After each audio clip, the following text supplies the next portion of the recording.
கடவுளுடைய திருமையை பாடல் மூலமாக நாம் பாடி போற்றுவோம். ஸ்தோத்திரம் இயேசுநாதா 363வது பாடல். ஸ்தோத்திரம் இயேசுநாதா உமக்கென்றும் ஸ்தோத்திரம் இயேசுநாதா என்ற பாடல்.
திருமலையிலிருந்து ஒரு பகுதியை கவனமாக நாம் வாசிக்க கேட்போம்.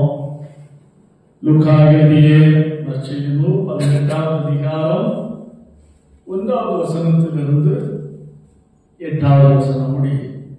சோர்ந்து போகாமல் எப்பொழுதும் ஜெபம் பண்ண வேண்டும் என்பதை குறித்து அவர்களுக்கு அவர் ஒரு உவமையை சொன்னார். ஒரு பட்டணத்திலே ஒரு நியாயாதிபதி இருந்தான். அவன் தேவனுக்கு பயப்படாதவனும் மனுஷரை மதியானவனாய் இருந்தான். அந்த பட்டணத்திலே ஒரு விதவையும் இருந்தால். அவள் அவனிடத்தில் போய், எனக்கும் என் எதிராளிக்கும் இருக்கிற காரியத்தில் எனக்கு நியாயம் செய்ய வேண்டும் என்று விண்ணப்பம் பண்ணினாள். வெகுநாள் வரைக்கும் அவனுக்கு மனதில்லாதிருந்தது. பின்பு அவன், நான் தேவனுக்கு பயப்படாமலும் மனுஷரை மதியாமலும் இருந்தும் இந்த விதவை என்னை எப்பொழுதும் தொந்தரவு செய்கிறபடியினால் இவள் அடிக்கடி வந்து என்னை அலட்டாதபடிக்கு இவளுக்கு நியாயம் செய்ய வேண்டும் என்று தனக்குள்ளே சொல்லிக் கொண்டார் என்றார். பின்னும் கர்த்தர் அவர்களை நோக்கி, அநீதியுள்ள அந்த நியாயாதிபதி சொன்னதை சிந்தித்து பாருங்கள். அந்தபடியே தேவன் தம்மை நோக்கி இரவும் பகலும் கூப்பிடுவர்களாகிய தம்மால் தெரிந்து கொள்ளப்பட்டவர்களின் விஷயத்தில் நீடிய பொறுமையுள்ளவராயிருந்து அவர்களுக்கு நியாயம் செய்யாமல் இருப்பாரோ? சீக்கிரத்தில் அவர்களுக்கு நியாயம் செய்வார் என்று உங்களுக்கு சொல்கிறேன். ஆயினும் மனுஷகுமாரன் வரும்போது பூமியிலே விசுவாசத்தை காண்பாரோ என்றார். சிந்தனைக்காக திருமலையிலிருந்து வாசித்து கேட்ட பகுதியில் ஒரு வசனத்தை வைத்து வாசிக்கின்றேன். லூக்கா 18வது அதிகாரம் 7வது வசனம். அந்தபடியே தேவன் தம்மை நோக்கி இரவும் பகலும் கூப்பிடுகிறவர்களாகிய தம்மால் தெரிந்து கொள்ளப்பட்டவர்கள் விஷயத்தில் நீடிய பொறுமை உள்ளவராக இருந்து அவர்களுக்கு நியாயம் செய்யாமல் இருப்பாரோ? அவர்களுக்கு நியாயம் செய்யாமல் இருப்பாரோ? கண்களை மூடுவோம்.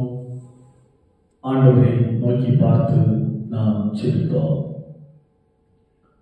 கிருபை நிறைந்த எங்கள் நல்ல ஆண்டவரே, இந்த அற்புதமான வேலைக்காக நன்றியோடு ஸ்தோத்திரிக்கிறோம். இம்மட்டுமாக உம்மை துதித்து பாடணும், உம்மை ஆராதித்து மகிழ்ந்தோம். இந்த வேளையில உடைய வார்த்தைகளை சிந்திப்பதற்காக நாங்கள் ஆயத்தப்படுகிறோம். சுவாமி, எங்களோடு கூட நீர் பேசும். ஆண்டவரே, உடைய வார்த்தைகளை கேட்பதற்கு லீதியாவின் உள்ளத்தை திறந்தவர் நீர். ஆம் கர்த்தாவே, இந்த நாளோடு பரிசுத்த வீட்டை நாடு வந்திருக்கிற, தேடி கடந்து வந்திருக்கிற உங்களுடைய பிள்ளைகளால் எங்களுடைய உள்ளங்களை உங்களுடைய வார்த்தைகளை கேட்பதற்கு நீ திறந்துள்ள வேண்டும் என்பதற்காக ஜெபிக்கிறோம். இந்த இடத்தை விட்டு கடந்து செல்கின்ற போது உடைய வசனத்தினால் நிரப்பப்பட்ட பிள்ளைகளாக கடந்து செல்ல ஆண்டவருக்கு விரும்புகிறோம். தாழ்த்தி அர்ப்பணிக்கிறோம். இயேசு ரட்சகரின் நாமத்தில் ஜெபிக்கிறோம். ஜெபங்கேளும் அன்பு நிறைந்த எங்கள் நல்ல கர்த்தாவே, ஆமென். அன்பானவர்களே, கிறிஸ்தவ வாழ்க்கையின் உயிர் துடிப்பாய் இருப்பது ஜெபம்தான். அதாவது சரீர உற்சாகத்துக்கும் சரீர பலத்துக்கும் நாம் அதிகமாக பூஸ்ட் மற்றும் காம்ப்ளான் மற்றும் ஹார்லிக்ஸ் போட்டு யூஸ் பண்றோம். அதே போலதான் ஜெபம் நம்முடைய ஆன்மீக வாழ்க்கையை பலப்படுத்துவதற்கு ஒரு பூஸ்டாக, ஒரு ஹார்லிக்ஸாக, ஒரு காம்ப்ளானாக இருக்கிறது என்று நாம் புரிந்து கொள்ள வேண்டும். அன்பானவர்களே, மார்க்கோனி யார்? ரேடியோவை கண்டுபிடித்தார். ஆரம்ப நாட்களிலே இறை நம்பிக்கை அற்றவராக இருந்தார். ஆகையினால் ஜெபிக்கிறவர்களை பார்த்து அவர் கிண்டல் அடிப்பாராம். எப்படி கிண்டல் அடிப்பார் என்று சொன்னால், எங்கேயோ இருக்கிறார் கடவுள் என்று சொல்லுகிறார்கள். எங்கேயோ இருக்கிற கடவுளை பார்த்து இவர்கள் முன்னுக்கிற வார்த்தை எப்படி போய் சேரும் அப்படி என்று கிண்டல் அடித்துக் கொண்டிருந்தார். ஒரு கட்டத்திலே அவர் ரேடியோவை கண்டுபிடித்தார்.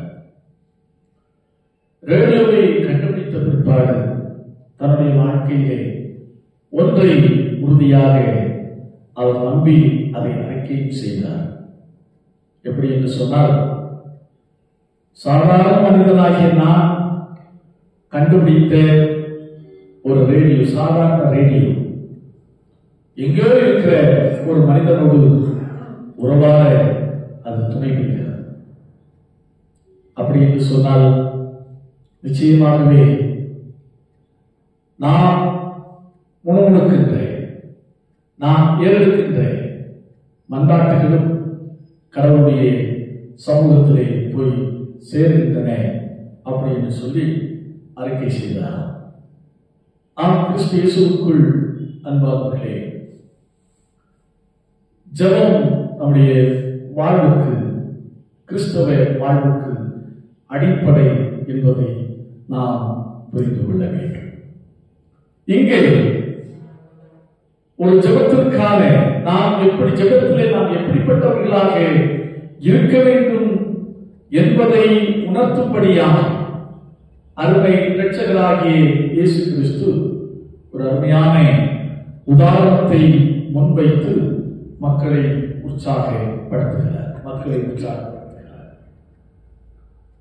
அதாவது சில ஜெபங்கள் இருக்கின்றன, நாம் கேட்டவுடனே என்ன செய்கின்றன? பதில் கிடைக்கின்றன. வேதத்திலே ஏராளமான உதாரணங்களை நாம் பார்க்க முடியும். அதில் எசேக்கியா என்ற ஒரு மன்னன் இருந்தார். பலவீனப்பட்டு மரண வாசலிலே நின்று கொண்டிருந்தார். தீர்க்கன் ஏசாயா சொன்னார், நீர் எல்லா காரியங்கள், வீட்டு காரியங்கள் எல்லாவற்றையும் ஒழுங்குபடுத்திவிடும், நீர் மறித்து போவீர்கள் அப்படின்னு சொன்னார். சொல்லிவிட்டு அப்படியே வீட்டை விட்டு போயார். அப்போது எசேக்கியா சுவர்புறமாய் தன் முகத்தை திருப்பி அழுது ஜெபித்தான். வேதம் தான் சொல்றார். அவன் அழுது ஜெபித்த போது ஆண்டவர் மன்றாட்டை கேட்டார். அவருக்கு 15 ஆண்டுகளை அவருடைய வாழ்க்கையில் என்ன செய்தார்? கூட்டி கொடுத்தார். இது உடனடி ஆன்சர். கூப்பிட்ட உடனே என்ன செய்கிறது? பதில் கிடைக்கிறது. ஆனால் எல்லா மன்றாட்டுகளும் அப்படி இருக்கும் என்று சொல்ல முடியாது. ஆகையினால் தான் மக்கள் கேட்கின்ற காரியத்திலே சோர்ந்து போய்விடக் கூடாது என்பதற்காக அருமை இரட்சகராகிய இயேசு கிறிஸ்து ஒரு அருமையான உதாரணத்தை சொல்லி ஜெப வாழ்வுக்கு மக்களை உற்சாகப்படுத்துகிறார். அதான் 18வது அதிகாரம் 1வது வசனம் மிக தெளிவாக சொல்கிறது, சோர்ந்து போகாமல் எப்பொழுதும் ஜெபம் பண்ண வேண்டும் என்பதை குறித்து அவர்களுக்கு அவர் ஒரு உவமையை சொன்னார். சோர்ந்து போகாமல், அந்த வார்த்தை மிக மிக முக்கியமான வார்த்தை. ஒரு தடவை ஜெபித்து பார்க்கிறோம், 2 தடவை ஜெபித்து பார்க்கிறோம், அல்லது 3 முறை ஜெபித்து பார்க்கிறோம், பதில் கிடைக்கவில்லை என்று சொன்னால் சோர்ந்து போகிறோம். ஆகவே கிறிஸ்தவ ஜீவியத்திலே அப்படி இருக்கலாகாது. நாம் சோர்ந்து போகாமல் ஜெபிக்கிறவர்களாக இருக்க வேண்டும் என்பதற்காக இயேசு கிறிஸ்து அருமையான ஒரு உவமையை சொல்கின்றார். அது நம் அனைவருக்கு நன்றாக தெரிந்து நாம் வாசித்து கேட்ட பகுதி. கடந்த வார நிறைய செய்தியை கூட நான் குறிப்பிட்டிருந்தேன். ஒரு மனிதன், ஒரு நியாயாதிபதி இருக்கிறார். எந்த அளவுக்கும் கருணை உள்ளம் இல்லாத ஒரு நியாயாதிபதி இருக்கிறார். அவர் விதவை பெண்மணி நியாயத்திற்காக அவர்களிடத்தில் போகிறார். ஒரு நாள் அல்ல, 2 நாள் அல்ல, பல நாட்கள் போகிறார்கள். கண்டுகொள்ளவே கடைசியாக இவருக்கு தொந்தரவு தாக்க முடியலையே என்பதற்காக இவருக்கு ஏதாவது நியாயத்தை செய்ய வேண்டும் என்பதற்காக அவர் அந்த நியாயாதிபதி நியாயத்தை செய்கிறார். இதை நாம் புரிந்து கொள்ள வேண்டும். அப்போ அவருக்கு நியாயம் கிடைக்கிறது. உடனே கிடைக்குதா இல்லையா? உடனே கிடைக்க கிடைக்கவே இல்லை. பெரும் போராட்டத்துக்கு பிறகு கிடைக்கிறது. ஆகினால்தான் நம்முடைய கிறிஸ்துவ வாழ்க்கையிலே மன்றாட்டு ஒரு விடாப்பிடியான மன்றாட்டாக இருக்க வேண்டும். அதைத்தான் இந்த திருமறையை நாம் பார்க்கிறோம். இந்த திருமறை பகுதியின் அடிப்படை திருமறை பகுதியை கொண்டு 3 காரியங்களை உங்களுக்கு முன்பாக நான் வைக்க ஆசைக்கின்றேன். முதலாவது வாசிக்க பார்க்கலாம். 3வது வசனம். அந்த பட்டணத்திலே ஒரு விதவையும் இருந்தால் அவள் அவனிடத்தில் போய், எனக்கும் என் எதிராளிக்கும் இருக்கிற காரியத்தில் எனக்கு நியாயம் செய்ய வேண்டும் என்று விண்ணப்பம் பண்ணினார். அடுத்த வசனம். வெகு நாள் வரைக்கும் அவனுக்கு மனதில்லாது இருந்தது. பின்பு அவன், நான் தேவனுக்கு பயப்படாமலும் மனுஷரை மதியாமலும் இருந்தோம். 4வது வசனத்து முதல் பகுதி, வெகு நாள் வரைக்கும் அவருக்கு மனதில்லாது இருந்தது. அப்போ உண்மையாகவே இந்த விதவை பெண்ணுக்கும் எதிராளிக்கும் ஒரு பிரச்சனை. அந்த பிரச்சனைக்கு ஒரு தீர்வு கிடைக்க வேண்டும். அதற்காக நியாயாதிபதியை தேடி போகிறார். நியாயாதிபதி நியாயம் செய்யவில்லை. இவள் பக்கம் நியாயம் இருந்த பிற்பாடும் நியாயம் செய்யவில்லை. தாழ்வுபடுத்திக் கொண்டே போகிறார். வேதம் சொல்கிறது, அவள் எவ்வளவு நாள்? வெகு நாள். 1-2 நாட்கள் அல்ல, வெகு நாள். நாளாகிறதே அவள் கவலைப்படவில்லை. நடந்து போய் கால் தேய்த்து போகிறதே என்று அவள் கவலைப்படவில்லை. தொடர்ந்து நியாயாதிபதியினுடைய வீட்டை இருந்தாங்க. அதான் 1-2 நாட்கள் அல்ல, வெகு நாட்கள் அவள் தொடர்ச்சியாக போனாள். அதாவது இந்த தொடர் பயணம் நம்முடைய கிறிஸ்தவ வாழ்வு ஜெப வாழ்வுக்கு இருக்க வேண்டும். நாம் ஆண்டவருடைய சமூகத்தை தேடி போகிறோம், நாடி வருகிறோம். நம்முடைய பலவீனங்களிலே, போராட்டங்களிலே, நம்முடைய மனச்சோர்வுகளிலே, நம்முடைய கஷ்டங்களிலே, நம்முடைய வாழ்க்கை பின்னடைவுகளிலே வருகிறோம். ஆனா ஜெபித்து பார்க்கிறோம். நம்முடைய ஜெபம் நமக்கு சில நேரத்தில் சொல்லும், நம்முடைய ஜெபம் அங்கீகரிக்கப்படவில்லை போல தெரிகிறது என்று சொல்லி ஜெபிக்கிற காரியத்தை நாம் நிறுத்தி விடுகிறோம். ஆனால் அப்படி இல்லை. நாம் தொடர்ச்சியாக ஆண்டவருடைய சமூகத்திற்கு வந்து ஜெபிக்கிறவர்களாக இருக்க வேண்டும். வாழ்க்கை எந்த சூழ்நிலையா, எந்த நிலையாக இருந்தாலும். இதுதான் பழைய பாட்டு பக்தனுடைய வாழ்க்கையிலேயும் நாம் பார்க்க முடியும். 2 ராஜாக்களின் புஸ்தகம் 19வது அதிகாரம் 1வது வசனத்தை வாசித்து பார்ப்போம் என்று சொன்னால் தெளிவாக கண்டுகொள்ள முடியும். வாசிக்க பார்க்கலாம். ராஜாவாகிய எசேக்கியா அதை கேட்டபோது தன் வஸ்திரங்களை கிழித்து இரட்டு உடுத்திக் கொண்டு கர்த்தருடைய ஆலயத்திலே பிரவேசித்து பாருங்கள், எசேக்கியாவுக்கு ஆட்சியில் ஒரு பெரிய நெருக்கடி உண்டாகும். சீரியர்கள் முற்றுகை போடுகிறார்கள். சீரியர்கள் எசேக்கியாவுக்கு எதிராக பேசுகிறார்கள். கடவுள் காப்பாற்றுவார்கள். இந்த எசேக்கியா மக்களை ஏமாற்றிக் கொண்டிருக்கிறார். நிச்சயமா நீங்கள் எசேக்கியாவை நம்பாதீர்கள். பாரம்பரிய தேசத்தில் உங்களுக்கு தருவேன் எல்லாம் வாக்கு கொடுப்பா, நம்பாதீர்கள். அப்படி என்று சீரியர் இஸ்ரவேல் மக்களை குழப்பி விடுகிறார். அப்பதான் எசேக்கியாவுக்கு என்ன செய்ய வேண்டும் என்று தெரியவில்லை. மிகவும் பழித்துரைக்கிறார்கள் எதிராளிகள். என்ன செய்ய வேண்டும் என்று தெரியவில்லை எசேக்கியாவுக்கு. எசேக்கியா ஒரே எங்க போனா ஆலயத்திற்கு சென்றார்.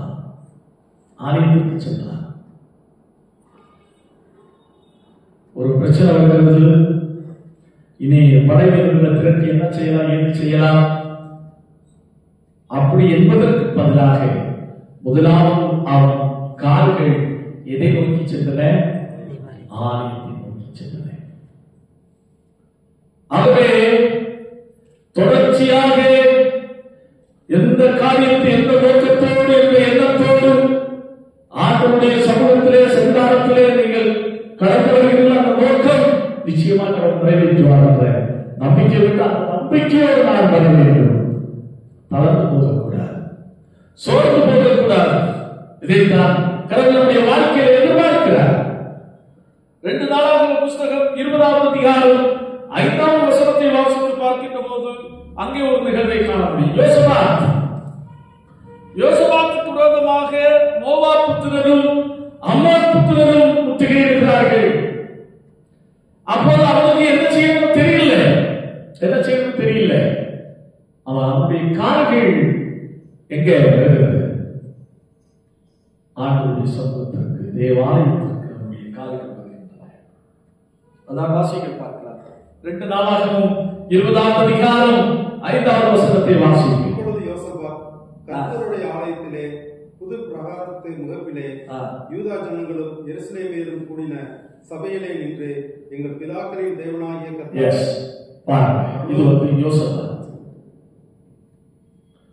வாழ்க்கையிலே தங்களுக்கு நெருக்கடிகள் முற்றின போதெல்லாம் சோர்ந்து போகாமல், தளர்ந்து போகாமல் ஆண்டவருடைய சமூகத்துக்கு வந்து ஜெபித்தவர்கள் இந்த எசேக்கியா போன்றவர்கள், இந்த யோசபாத் போன்றவர்கள்.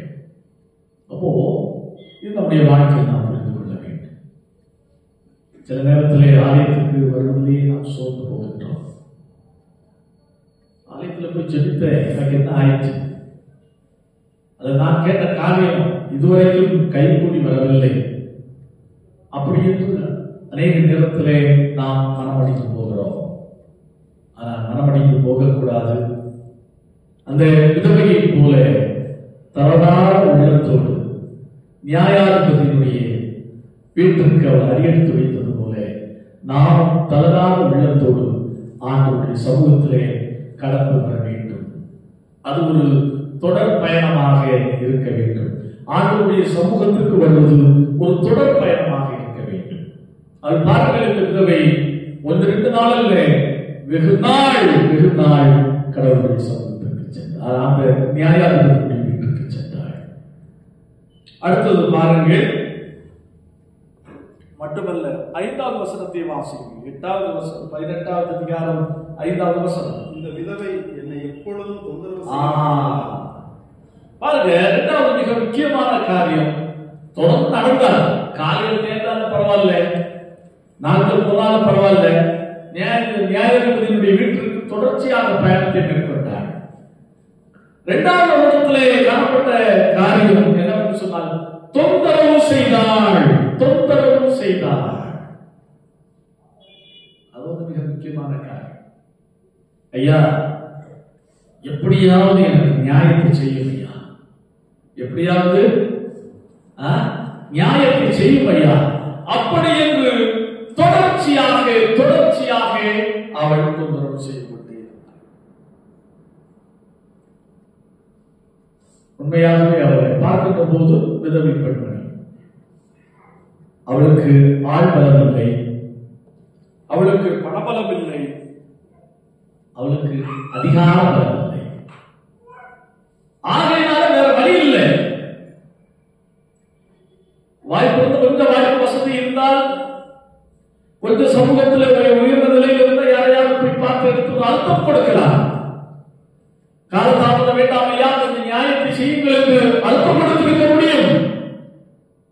ஆனால் பாருங்க, அவர்கள் என்ன செய்கிறார்? ஒரு நிர்பந்தமான, நெருக்கடியான ஒரு நிலைதான் அந்த பெண்மணியுடைய நிலை. ஆகினால் வேற வழி இல்லை, அவரிடத்துல தான் போகணும், அவரை தான் தொந்தரவு பண்ணணும், முயன்ற அளவுக்கு பார்ப்போம் என்று அவள் ஓடோடி வந்து கொண்டிருக்கிறார். தொடர்ந்து கிறிஸ்துவுக்குள் அன்பானவர்களே, அநேக நேரத்திலே கடவுளுடைய வல்லமையை, கடவுளுடைய ஆற்றலை, அற்புதத்தை நம்முடைய வாழ்க்கையிலே சுவைக்க தாமதமாவதற்கு மிக முக்கியமான காரியம், நான் யார்தான் சார்ந்திருக்கிறோம்? ஒவ்வொரு காரியங்களுக்கும் யாரை சார்ந்திருக்கிறோம்? முதலாம் நம்மை சார்ந்தவர்களை சார்ந்திருக்கிறோம், நமக்கு பழக்கமானவர்களை சார்ந்திருக்கிறோம்.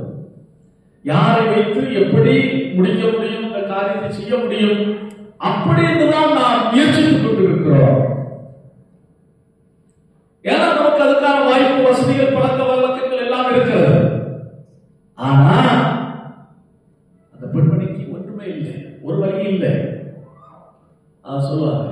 போலீஸ்காரருக்கு டீ வாங்கி கொடுக்க கூட என்ன இல்லையா, காசு. அந்த அளவுக்கு ஒரு நிலைமை தான் அந்த பெண்மணியுடைய நிலைமை. அதுதான் வேற வழி இல்லை, அவரிடத்துல தான். அதே போலதான் ஆண்டவர் வேற வழி இல்லை, உம்மிடத்துல தான் வந்திருக்கிறோம் அப்படி என்ற ஒரு தொண்டர் தொடர்ச்சி அவரிடத்துல இருக்கும் என்று சொன்னால் நாம் என்ன செய்ய முடியும்? கடவுள் நம்முடைய மன்றாட்டுகளுக்கு பதில் தருவார். அதான் அந்த பெண்மணி இடத்திலே காணப்பட்டு சிறப்பு குணம். ஒன்று தொடர்ந்து நடந்தார், நடப்பதில் அவர் தளர்ந்து போகவே இல்லை, மனம் அடியவும் இல்லை. அதே போல தொந்தரவு செய்யறது. அந்த நியாயம் என்ன நினைப்பாரோ, என்ன நினைப்பாரோ, என்ன திட்டுவாரோ, அதை பற்றி எல்லாம் கவலைப்படவில்லை. நியாயம் நியாயம் செய்ய வேண்டும். அதுவரை நான் அவரை தொந்தரவு பண்ணி கொண்டே இருப்பேன். அதைத்தான் அவர் செய்தார். அவருக்கு என்ன கிடைத்தது? மூன்றாவது பாருங்க, நியாயமான மன்றாட்டு, அதற்கு பதிலும் கிடைத்தது. அதுதான் வேதத்திலே அருமையாக பார்க்கிறோம். லூக்கா எழுதிய நற்செய்தி நூல் 18வது அதிகாரம். லூக்கா எழுதிய நற்செய்தி நூல் 18வது அதிகாரம் 5வது வசனத்தை வாசிக்க வேண்டும். இந்த விதவை என்னை எப்பொழுதும் தொந்தரவு செய்கிறபடியினால் இவள் அடிக்கடி வந்து என்னை அலட்டாதபடி இவளுக்கு நியாயம் செய்ய வேண்டும் என்று தனக்குள்ளே சொல்லிக் கொண்டார். அடிக்கடி வந்து என்னை அலட்டாதபடி இவளுக்கு நியாயம் செய்ய வேண்டும். தகுதியின் அடிப்படையில் ஏதோ ஒன்று அலட்டிக்கிட்டு இருக்கிறார், என்ன தொந்தரவு பண்ணி கொண்டிருக்கிறார், ஏதோ ஒரு காரியத்துக்காக போராடி கொண்டிருக்கிறார். மனசுக்குள்ளே தீர்மானிக்கிறார், இவளுக்கு நான் ஏதாவது செய்ய வேண்டும் அப்படின்னு. கிறிஸ்து இயேசுவுக்குள் அன்பானவர்களே, நியாயமான நியாயமான காரியத்துக்காக தான் போராடி கொண்டிருக்கிறார் என்பது நம் அனைவருக்கும் நன்றாக தெரிகிறது. அப்போ நமக்கு தொடர் பயணம் தேவை. சில நேரத்திலே ஆண்டவருடைய சமூகத்திலே வருகிறதிலே நான் தயக்கம் காட்டிவிடக்கூடாது. இரண்டாவது, அவரை தொந்தரவு செய்வதிலும் நாம் தயக்க வேண்டாம், சோர்வு வேண்டாம். மூன்றாவது, நாம் கேட்கின்ற காரியம் நியாயமானதுதானா, கடவுளுக்கு உகந்ததுதானா என்பதை நாம் பார்க்க வேண்டும். அதான் பாருங்க, அதே நேரத்திலே நம்முடைய மன்றாட்டுகளுக்கு பதில் கிடைக்காததற்கு ஒரு காரணம் என்னவென்று சொன்னால், ஏசாயா தீர்க்கதரிசி மிக அருமையாக சொல்கிறார். பாருங்கள், ஏசாயா 1வது அதிகாரம் 15வது வசனத்தை வாசியுங்கள். ஏசாயா தீர்க்கதரிசி 1வது அதிகாரம் 15வது வசனம். நீங்கள் உங்கள் கைகளை விரித்தாலும் என் கண்களை உங்களை விட்டு நீங்கள் உங்கள் கைகளை விரித்தாலும் என் கண்களை உங்களை விட்டு மறைக்கிறேன். என் கண்களை உங்களை விட்டு மறைக்கிறேன். நீங்கள் மிகுதியாக ஜெபம் பண்ணினாலும் கேளே. நீங்கள் மிகுதியாக ஜெபம் பண்ணினாலும் கேளே. உங்கள் கைகள் ரத்தத்தினால் நிறைந்து. உங்கள் கைகள் ரத்தத்தினால் நிறைந்திருக்கிறது. ஒன்று, அதான் சொல்கிறார் ஏசாயா 59வது அதிகாரம் 2வது வசனம் சொல்கிறது, நம்முடைய அக்கிரமங்களை, நம்முடைய பாவங்களை அவர் நம்முடைய மன்றாட்டுகளுக்கு செவி கொடுப்பதற்கு தடையாக இருக்கிறது என்று தீர்க்கன் ஏசாயா சொல்கிறார். அப்போ நாம் எந்த நிலையிலே இருக்கிறோம், நாம் கேட்கின்ற காரியம் கடவுளுக்கு உகந்ததுதானா, கடவுளுக்கு ஏற்றதுதானா, கடவுளுடைய சித்தத்திற்கு உட்பட்டதுதானா என்பதை உணர்ந்து நாம் கடவுளிடத்தில் கேட்கின்ற போது நிச்சயமாகவே அவர் பதில் தருகின்றவராக, அவர் செவிசாய்க்கின்ற ஆண்டவராக இருக்கிறார். இதைத்தான் இந்த விதவை பெண்மணி மூலம் கடவுள் நமக்கு கற்றுத் தருகின்ற ஒரு மாபெரும் உண்மை, மாபெரும் சத்தியம். நம்முடைய ஜெப வாழ்க்கையை இந்த வசனத்தின் வெளிச்சத்திலே நாம் சீர்தூக்கி பார்ப்போம். எந்த அளவுக்கு ஆண்டவருடைய சமூகத்திலே நான் தொடர்ந்து போராடுகிறேன், அதை நாம் எண்ணி பார்க்க வேண்டும். யாக்கோபு ஜெபித்தார். எப்படி ஜெபித்தார்? என்னை ஆசீர்வதித்தால் ஒழிய உண்மை நான் போக விடுகிறேன். போராடினான். அதே போலதான் ஆதி அப்போஸ்தலர்களை பாருங்க. ஆதி அப்போஸ்தலர்களை பாருங்க. திருச்சபை அன்றைக்கு இதே போல ஆலயங்கள் இல்லை. அவர்கள் ஆற்றங்கரை ஓரத்திலும் கிடைக்கிற இடங்களில் இந்த வீடுகளிலும் தான் கூடி ஆராதித்து மகிழ்ந்தார்கள். ஆனால் சுவிசேஷம் எல்லா இடமும் பரவி சென்றது. துன்பங்கள் மிகுதி எந்த அளவுக்கு அவர்கள் துன்பங்களை சந்தித்தார்களோ அந்த அளவுக்கு சுவிசேஷம் பரவி சென்றது. அதற்கு மிக முக்கியமான ஒரு காரணம் என்னவென்று சொன்னால், அவர்கள் ஜெபத்திலே என்ன செய்தார்கள்? தரித்திருந்தார்கள். ஜெபத்திலே அவர்கள் தரித்திருந்தார்கள். அதே போல தானியேலுடைய வாழ்க்கையை பாருங்கள். தானியேலுடைய வாழ்க்கையை பாருங்கள். தானியேலும் தினந்தோறும் எத்தனை வேளை? அந்தி சந்தி மத்தியான வேலை என்று ஜெபிக்கிறதாக தொடர்ச்சி இவர்களிடத்திலே காணப்பட்டது.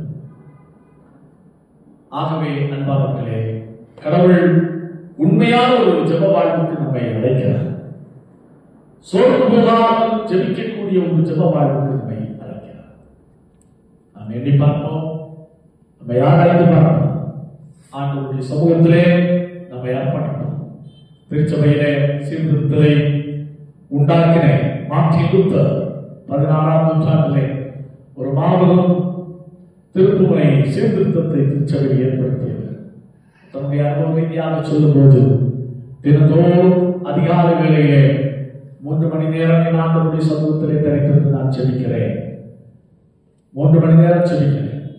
என்றைக்கு நான் ஜெபிக்க தவறுகிறேனோ அன்றைக்கு பிசாசானவன் என்னுடைய அலுவல்களில் எல்லாம் பிசாசானவன் மேற்கொண்டு விடுகிறார் அப்படின்னு ஜெப வாழ்வை குறித்து சொல்லுகிறார்.